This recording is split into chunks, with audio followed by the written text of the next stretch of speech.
अफगानिस्तान में बागरम एयरबेस को लेकर गर्मी बढ़ रखी है। बागरम एयरबेस एक ऐसा एयरबेस है जो अमेरिका ने जब 2001 में अफगानिस्तान को इन्वेड किया था, इन्वेजन के बाद global war on terror launch किया था तो उस एयरबेस को बनाया था। बागरम सिर्फ एक एयरबेस नहीं बल्कि अमेरिका की तरफ से बनाई गई अफगानिस्तान में एक मिनिएचर अमेरिकन सिटी थी, क्योंकि यहाँ पर सिर्फ एयरबेस नहीं था, यहाँ पर ड्रोन्स को चलाने के लिए पूरा इंफ्रास्ट्रक्चर था। यहाँ पर अमेरिका ने डिटेंशन सेंटर्स बनाए थे, इंटेरोगेशन सेंटर्स बनाए थे, इंटेलिजेंस कलेक्शन के लिए एसेट्स बनाए थे, इंटेलिजेंस प्रोसेसिंग यूनिट्स लगाए थे। 2021 में जब अमेरिका को अफगानिस्तान से लात मार कर निकाला गया तो उस दौरान अफगानिस्तान के तालिबान ने इस पूरे बागरम एयरबेस के ऊपर कब्जा प्राप्त करा। अफगानिस्तान में जब तालिबान ने इसका कब्जा किया तो बागरम के बारे में उसने उस समय जानकारी प्राप्त करी कि बागरम के अंदर आफ्टर ऑल इस मिनिएचर अमेरिकन सिटी में होता क्या था। आज भारत के अंदर भी जो अमेरिका ने अलग अलग प्रकार के स्थानों पर इंफ्रास्ट्रक्चर बनाया है, इस प्रकार के डिटेंशन सेंटर्स और इस प्रकार की चीज़ें अमेरिका कई देशों में करता है, लेकिन ये एक पूरी सिटी थी, city with in a city. और इस सिटी में मेन ऑब्जेक्टिव था इंटेलिजेंस कलेक्शन, इंटेलिजेंस प्रोसेसिंग का, along with airbase air assets. अब दिक्कत क्या है? दिक्कत ये है कि पिछले लगभग 4 सालों से 2021 से लेकर 2025 तक की अगर हम बात करें तो अमेरिका की सैटेलाइट्स ने बहुत सारी इमेजरी गैदर करी है। उस इमेजरी के तहत उन्होंने ये बताया है कि इस बागरम एयरबेस से लगभग 1 घंटा दूर है चाइना का जिनजियांग। चाइना का जिनजियांग प्रोविंस जो है वहाँ पर एक साइट है लोपनूर, और उस साइट लोपनूर में चाइना ने अपना पूरा न्यूक्लियर आर्किटेक्चर बना के रखा है। वहाँ पर चाइना ने लोपनूर में, जिनजियांग में अलग अलग प्रकार के अपने न्यूक्लियर सीलोस बनाए हैं, नए सीलोस बना रहा है और अपने न्यूक्लियर पूरे मिसाइल्स का कैनिस्टराइजेशन कर रहा है। कैनिस्टराइजेशन का मतलब होता है कि अपने न्यूक्लियर मिसाइल को एक कैन के अंदर दबा के बंद कर देना और उस कैन के अंदर बंद करके उसको कहीं पर भी मिट्टी में छुपा देना। कैन के अंदर न्यूक्लियर वेपन को बंद करने से एडवांटेज ये होता है कि न्यूक्लियर वेपन की लाइफ बढ़ जाती है, इस कॉन्टेक्स्ट में कि उसका वेयर एंड टेयर कम होता है, उसके मेंटेनेंस का खर्चा कम होता है, और कैनिस्टराइजेशन करने से आप उस न्यूक्लियर मिसाइल को कहीं पर भी छुपा सकते हो, जिससे कि आपका जो एडवर्सरी या एनिमी है उसको कभी पता नहीं चलेगा कि आपने उस वेपन को आफ्टर ऑल दबा के छुपाया कहाँ पर है। चाइना लोपनूर में कैनिस्टराइजेशन कर रहा है, चाइना लोपनूर में नए न्यूक्लियर सीलोस बना रहा है और चाइना अग्रेसिवली न्यूक्लियर टेस्टिंग कर रहा है। इस कॉन्टेक्स्ट में ये जो सैटेलाइट इमेजरी के तहत इंफॉर्मेशन अमेरिका की CIA ने निकाली है, इस कॉन्टेक्स्ट में आप देखिए कि डोनाल्ड ट्रंप बार बार ये बात बोल रहा है कि हमें बागरम एयरबेस वापस चाहिए। बागरम एयरबेस इसलिए चाहिए क्योंकि बागरम एयरबेस काबुल से 40 किलोमीटर दूर तो है ही, लेकिन बागरम एयरबेस जिनजियांग से केवल 1 घंटा दूर है और इस जिनजियांग में चल रहा है चाइना का नंबर 1 पूरा का पूरा न्यूक्लियर आर्किटेक्चर का गेम। और चाइना अपने न्यूक्लियर वेपन्स को लेकर एक बात स्पष्ट कर चुका है। उसने ये बात बोल दी है कि जितने मेरे पास न्यूक्लियर वॉरहेड्स आज हैं, या तो अमेरिका और रशिया मेरे न्यूक्लियर वॉरहेड्स के बराबर आ जाएं। अगर मेरे न्यूक्लियर वॉरहेड्स के बराबर अमेरिका रशिया आज नहीं आते हैं तो आने वाले 10 सालों के अंदर अंदर मैं अपने न्यूक्लियर वॉरहेड्स अमेरिका और रशिया के बराबर लेके आऊँगा। यानी कि समझने की कोशिश कीजिए कि अमेरिका और चाइना के बीच में सिर्फ एक टेक्नोलॉजी की राइवलरी नहीं है, सिर्फ आर्टिफिशियल इंटेलिजेंस की राइवलरी नहीं है, सिर्फ ग्लोबल सुपर पावर होने की राइवलरी नहीं है, एक बहुत अग्रेसिव न्यूक्लियर राइवलरी है। और ये न्यूक्लियर राइवलरी में अमेरिका कतई ही नहीं चाह रहा है कि चाइना, जो अभी इस न्यूक्लियर लेवल पर अमेरिका से काफ़ी पीछे है, कि वो इस न्यूक्लियर लेवल पर भी पेस अप करके अमेरिका के बराबर आ जाए, क्योंकि बाकी जगह पर वो अमेरिका को आउट परफॉर्म कर चुका है। ये एक एरिया है जहां पर अमेरिका अभी भी चाइना को कंटेन कर सकता है। इस कॉन्टेक्स्ट में ये बागरम एयरबेस की इंपॉर्टेंस यहाँ पर समझने की कोशिश कीजिए। लेकिन सबसे बड़ी दिलचस्प बात क्या है कि इस जिनजियांग प्रोविंस में उइगर मुसलमान रहते हैं। चाइना ने इन उइगर मुसलमानों के ऊपर एक एथनिक क्लिनजिंग कर रखी है। ना तो उन उइगर मुसलमानों को एक फ्रीडम है वहाँ पर अपने कल्चर के तहत रहने की, दूसरा एक डेमोग्राफिक री इंजीनियरिंग के तहत चाइना ने इस उइगर मुसलमानों के इलाके जिनजियांग में हैन चाइनीज़ को भरकर वहाँ पर एक डेमोग्राफिक इम्बैलेंस क्रिएट कर दिया है, जिसकी वजह से हैन चाइनीज़ की पॉपुलेशन आज जिनजियांग में रिलेटिवली तिब्बत के मुकाबले भी अगर हम देखें तो दोनों जगह पर डोमेस्टिक इंडिजिनस पीपल से ज़्यादा हो गई है। आप तिब्बत में जाएं तो आपको तिब्बतियन लोग कम मिलेंगे और वहाँ पर आपको हैन चाइनीज़ ज़्यादा मिलेंगे। आप जिनजियांग जाएंगे तो जिनजियांग में आपको हैन चाइनीज़ ज़्यादा मिलेंगे और वहाँ पर उइगर मुसलमान कम मिलेंगे। लेकिन इस कॉन्टेक्स्ट में अमेरिका अब ये बात समझ चुका है कि अगर मुझे मान लीजिए जिनजियांग पे नज़र रखनी है, अगर मुझे ये इंश्योर करना है कि चाइना के इस पूरे न्यूक्लियर लेवल की गेम में चाइना को मैं न्यूक्लियर लेवल पर आगे बढ़ने ना दूँ, तो मुझे बागरम एयरबेस उसमें अपने वो इंटेलिजेंस एसेट्स को दोबारा से रिस्यूरेक्ट करना है, रिक्रिएट, रीइस्टेब्लिश करना है। अगर मैंने ये चीज़ करने में सक्षम रहा तो अमेरिका कम से कम वहाँ बैठकर 4 तरफ पावर प्रोजेक्ट कर पाएगा। एक जगह पर वो चाइना को जिनजियांग में देख पाएगा, एक जगह पर वो रशिया के ऊपर नज़र रख पाएगा, एक जगह पर वो बगल में भारत पे नज़र रख पाएगा, एक जगह पर वो बगल में बागरम पे बैठ के ईरान पे नज़र रख पाएगा। अब आप अगर डॉट्स को कनेक्ट करके देखें तो अब आप इस चीज़ को समझेंगे कि ये जो बागरम एयरबेस की सेंट्रलिटी है अमेरिकन थिंकिंग में इस मोमेंट पर, इस थिंकिंग की वजह से अमेरिका ने जो अभी अपना नया राजदूत, अपना जो नया एम्बेसडर भारत भेजा है सर्जी गोर, उसको सिर्फ भारत के लिए नहीं बल्कि उसको सेंट्रल एशिया, साउथ एशिया का भी ऑनवॉय बनाकर भेजा है। क्योंकि अमेरिका का ऑब्जेक्टिव ये है कि इस व्यक्ति को भारत में बिठाकर अफगानिस्तान के अंदर इस प्रकार की इंटरफेरेंस कर तालिबान को कन्विंस करके ये इंश्योर किया जाए, सबसे पहली बात, कि चाइना के इस रीजन में पेरिफेरी वाले जो अफगानिस्तान का है, जहाँ पर उसका बेसिकली जिनजियांग सटा हुआ है बगल में, उस इलाके में हमारा दबदबा बने।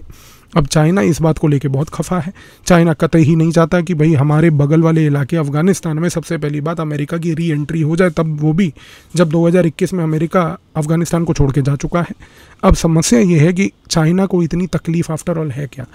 चाइना का अगर आप इतिहास पढ़ते हैं तो चाइना के इतिहास में एक बड़ा महत्वपूर्ण पॉइंट हमें समझ आता है। चाइना कहता है 1839 से लेकर 1949 तक, इस 110 साल का जो पीरियड था, इस पीरियड को चाइना कहता है सेंचुरी ऑफ ह्यूमिलिएशन। चाइना कहता है 1839 से 1949 तक अगर मेरे ऊपर किसी भी देशों ने आक्रमण किया तो मेरे ऊपर आक्रमण करने के लिए इन सारे देशों ने मेरी पेरिफेरी यानी कि मेरे आसपास के इलाकों का प्रयोग किया।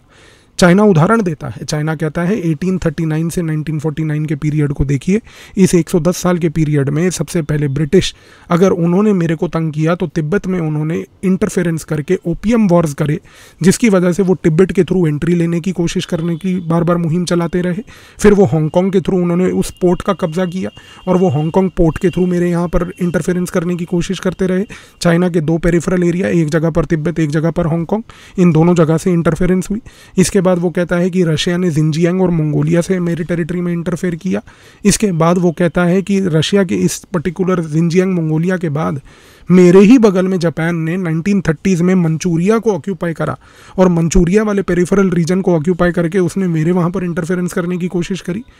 इस सेंचुरी ऑफ ह्यूमिलिएशन 1839 टू 1949 वाला जो पीरियड था, इस पीरियड से चाइना की एक साइकी बन चुकी है, उसकी एक सोच बन चुकी है। और चाइना की साइकी और सोच अब ये है कि मेरे बगल में जो 14 कंट्रीज़ हैं, 14 देश हैं,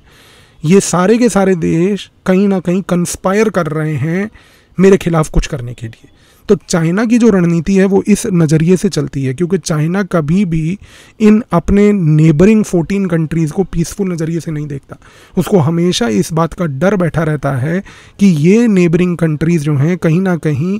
वेस्टर्न देशों के साथ मिलके, अमेरिका या ब्रिटेन या अन्य देशों के साथ मिलके मेरे खिलाफ कोई रणनीति अपनाना चाह रही हैं। इस कॉन्टेक्स्ट में चीज़ को समझने की कोशिश कीजिए कि अगर अफगानिस्तान में अमेरिका बागरम एयरबेस को ऑक्यूपाई करता है तो अफगानिस्तान वो चाइना की पेरिफेरल टेरिटरी है, जहाँ पर अगर अमेरिका आता है तो इससे चाइना को इंटरफेरेंस होगी। चाइना को फिर लगेगा कि अफगानिस्तान में अमेरिका बैठकर मेरे पे नज़र रख रहा है। और सबसे बड़ी बात देखिए, भारत और चाइना के बीच के रिश्ते हमेशा इस लार्जर जियोपॉलिटिक्स से ही इंस्पायर हुए हैं। कहने का मूल रूप से मेरा मकसद ये है, और इस पॉइंट को गौर करके समझने की कोशिश कीजिएगा, जब जब भारत अमेरिका या भारत किसी भी अन्य वेस्टर्न देश के साथ मिलकर कोई भी गतिविधि कूटनीतिक यानी कि डिप्लोमेटिक लेवल पर करता है तो उसका खमियाजा ये होता है कि चाइना को नंबर 1 एक फीलिंग आती है कि वो वेस्टर्न देश के साथ जब भारत एंगेज करेगा तो वो वेस्टर्न देश भारत का प्रयोग करके मेरे खिलाफ कोई रणनीति बनाएगा। इस कॉन्टेक्स्ट में चाइना हमेशा से एक ऑब्जेक्टिव के तहत काम करता है कि मुझे कहीं ना कहीं भारत का उस वेस्टर्न देश के साथ डीपनिंग टाइज जो हो रहे हैं उसको कमज़ोर करना है। अगर मैं इस काम में सक्षम रहा कि मैं भारत के उस देश के साथ टाइज डीपन होते हुए जो हैं उनको अगर मैं कमज़ोर कर पाऊँ तो उस केस में मेरे लिए फ़ायदा ये होगा कि भारत को मैं उस देश के लैप में घुसने नहीं दूंगा और वो देश भारत का प्रयोग करके मेरे खिलाफ कोई गतिविधि कर नहीं पाएगा। और पूरे भारत और चाइना के इतिहास को अगर आप ध्यान से ऑब्जर्व करें तो जब जब भारत ने किसी भी ऐसे अन्य वेस्टर्न देश के साथ एंगेज करने की कोशिश करी, चाइना ने उसी को काउंटर करते हुए एक बहुत ही अग्रेसिव लेवल पर भारत को वहाँ से उस देश के ज़्यादा फेवर में जाने के बजाय चाइना के साथ एंगेज करने के लिए मोटिवेट करा और भारत को इस कॉन्फ्लिक्टिंग सिचुएशन में डाल दिया। एक उदाहरण मैं देता हूँ, 2000 ईयर बड़ा इंपॉर्टेंट है। दो रीज़न थे। 1998 में भारत ने न्यूक्लियर वेपन टेस्ट किया, उस न्यूक्लियर वेपन टेस्ट के बाद अमेरिका ने भारत के ऊपर सैंक्शन लगाए। 1998 से लेकर 2000 तक 2 साल सैंक्शंस को लेकर चर्चा होती रही अमेरिका और भारत के बीच में। चाइना को उस समय हमेशा ये लगता रहा कि अमेरिका और भारत कभी भी एक नहीं हो सकते, लेकिन वो जब डिस्कशन होती रही दोनों के बीच में कि सैंक्शन को हटाया जाए, 2000 ईयर जो था 2000 ईयर में बहुत इंपॉर्टेंट डेवलपमेंट हुआ कि अमेरिका ने बोला कि हम भारत के ऊपर लगे हुए सैंक्शंस हटा रहे हैं। 2001 में अमेरिका ने बोला कि हम भारत के साथ डीपन करेंगे अपने इंगेजमेंट को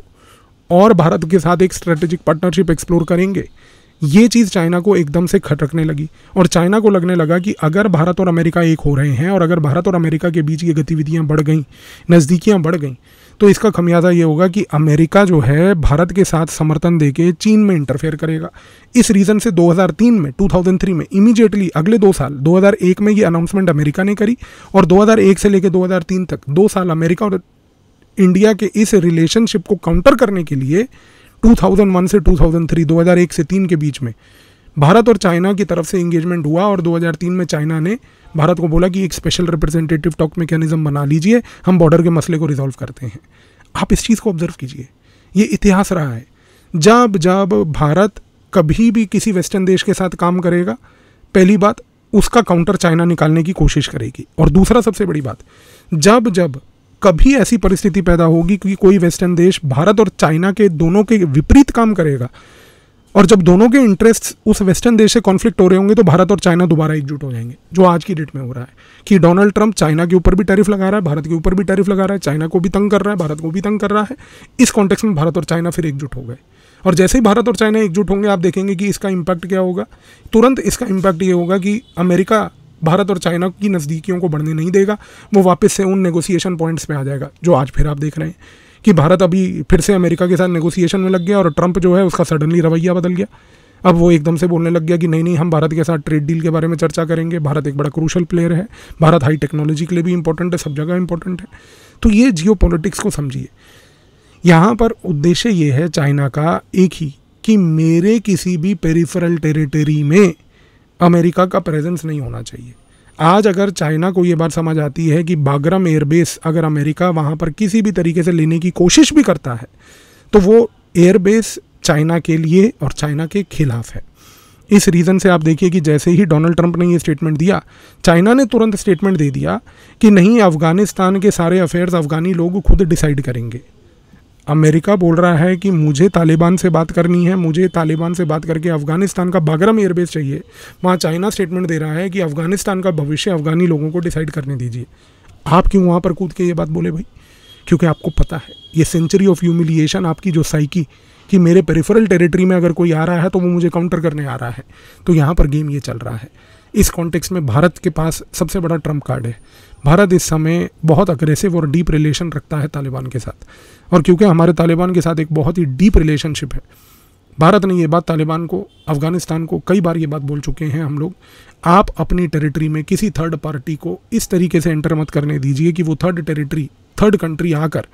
आपके पूरे देश का प्रयोग करे किसी दूसरे को काउंटर करने के लिए। इस रीज़न से आप देखिए कि तालिबान की तरफ से भी बागराम एयरबेस को लेकर स्टेटमेंट क्या आया। उन्होंने कहा कि हम अमेरिका से इंगेज करना चाहते हैं, हम अमेरिका से पॉलिटिकली और इकोनॉमिकली इंगेज करना चाहते हैं, मिलिट्रली एंगेज नहीं करना चाहते। मिलिट्रली हम डिसाइड करेंगे कि हमारा भविष्य क्या होगा। तो एक चीज़ तो तय है कि बागराम एयरबेस को लेकर जियोपॉलिटिक्स आने वाले समय में बहुत चमकने वाली है। अमेरिका कोई कसर नहीं छोड़ेगा इस इलाके में आने के लिए, क्योंकि अमेरिका का उद्देश्य है कि जैसे ही वो बागराम में आता है, वो एक जगह पर ईरान पे, एक जगह पर रशिया पे, एक जगह पर सेंट्रल एशिया पे, एक जगह पर चाइना पे नज़र रख पाएगा। चाइना का उद्देश्य ये है कि वो बागराम को किसी भी हालात में अमेरिका के कब्जे में वापस नहीं जाने देगा, क्योंकि उसको लगेगा कि ये मेरे पेरिफेरी में आ गया है, मेरे पेरिफेरी में आकर ये मुझ पर नज़र रखेगा और मेरे न्यूक्लियराइजेशन पे नज़र रखेगा, और इसका उद्देश्य होगा कि मेरे न्यूक्लियर प्रोग्राम में कोई कोवर्ट एक्शन के तहत इंस्टेबिलिटी पैदा करके मेरे न्यूक्लियर आर्किटेक्चर को ये तोड़ने की कोशिश करे। और यहाँ पर इस जियोपॉलिटिक्स में भारत सिर्फ यहाँ बैठकर